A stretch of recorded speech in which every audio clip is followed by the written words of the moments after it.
Hello viewers, இன்றைய காணொளியில் நூலின் சிறப்பு பெயர்கள் அப்படிங்கிறது பார்ட் 2. அதாவது ஏற்கனவே 27 பாயிண்ட்ஸ் போட்டிருந்தோம். இன்றைக்கி 28வது பாயிண்ட்ஸ்லேருந்து போடலான் இருக்கோம். இந்த காணொலியை சப்ஸ்கிரைப் பண்ணி சப்போர்ட் பண்ணுங்கள். வாங்க காணொலிக்குள்ளே போகலாம். சங்கத்தமிழ் மாலை 30 என பெயரிடப்பட்ட நூல் திருப்பாவை. வேதம் அனைத்திற்கும் வித்து என சிறப்பிக்கப்படும் நூல் திருப்பாவை. நம்மாழ்வார் பாடியவை வேதங்கள் என்பர் வைணவர்கள். அவர் பாடிய நூல்களும் அதன் சிறப்பு பெயரும். திருவிருத்தத்தை ரிக்வேதத்தோடு கம்பேர் பண்ணுவாங்க. திருவாசிரியத்தை யஜுர்வேதத்தோடு கம்பேர் பண்ணுவாங்க. பெரிய திருவந்தாதியை அதர்வன வேதத்தோடு கம்பேர் பண்ணுவாங்க. திருவாய்மொழியை சாம வேதத்தோடு கம்பேர் பண்ணுவாங்க.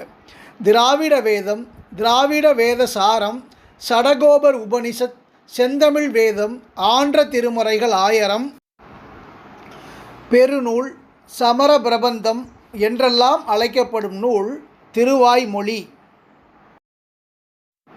மருத நிலத்தின் நந்தாவிலக்கம் என அழைக்கப்படும் நூல் பல்லுவகை நூல்கள்.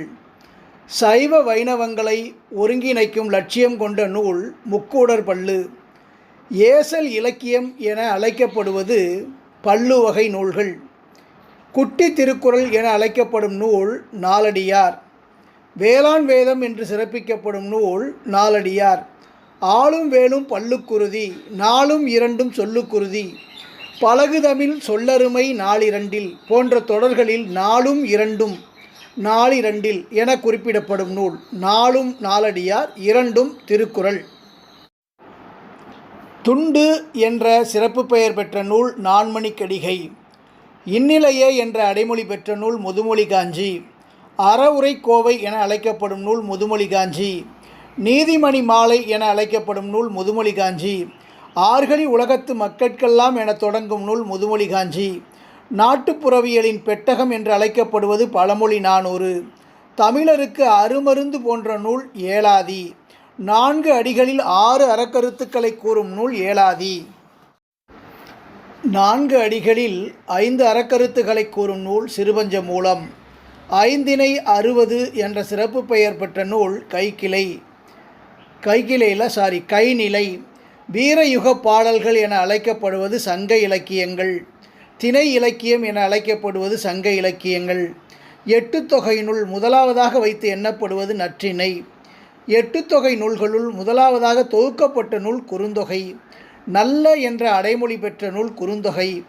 இந்திர விழா பற்றி குறிப்பிடும் நூல் ஐங்குறுநூறு. குறிப்பிடும் தொகை நூல் ஐங்குறுநூறு. நெடுந்தொகை என அழைக்கப்படும் நூல் அகநானூறு.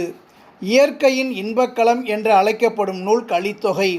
கற்றறிந்தோர் ஏத்தும் என சிறப்பிக்கப்படும் நூல் கலித்தொகை. சேரர்களின் வரலாற்று பெட்டகம் இரும்புக்கடலை என அழைக்கப்படும் நூல் பதிற்றுப்பத்து. முதல் 10ம் இறுதி 10ம் கிடைக்காத நூல் பதிற்றுப்பத்து. 8 தொகை நூல் சேரர்களை மட்டுமே பாடிய நூல் பதிற்றுப்பத்து. ஓங்கு என்ற அடைமொழி பெற்ற நூல் பரிபாடல். 8 தொகை நூல் அகமும் புறமும் கலந்த நூல் பரிபாடல். இந்த காணொலியோட தொடர்ச்சியை அடுத்த காணொலியில் பார்ப்போம்.